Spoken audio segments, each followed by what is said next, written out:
સાબરકાંઠાના ખેડબ્રહ્મા પંથકમાં ખાતરની તીવ્ર અછત જોવા મળી રહી છે। ખેડૂતો 3 દિવસથી ધરમધક્કા ખાઈ રહ્યા છે। શિયાળુ પાક માટે ખાતર મેળવવામાં ખેડૂતોને ભારે મુશ્કેલીનો સામનો કરવો પડી રહ્યો છે। ખેડબ્રહ્મા ખરીદ વેચાણ સંઘ ખાતે ખાતર માટે ખેડૂતોની લાંબી કતારો લાગી રહી છે।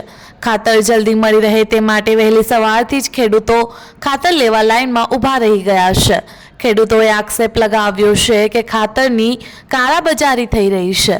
જરૂરિયાત મુજબ ખાતર ન મળતા ખેડૂતોમાં ભારે રોષ જોવા મળી રહ્યો છે।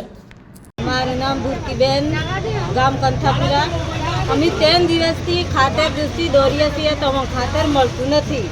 તો આ બારોબાર કાળી બજાર કરે કે શું કરે તો અમને ખાતર નહીં મળતું। અત્યારે ખાતરની જરૂર છે અમારે, અમને ખાતર નહીં મળતું તો અમારે શું કરવાનું? ખેતીવાડી કેવી રીતે થાય?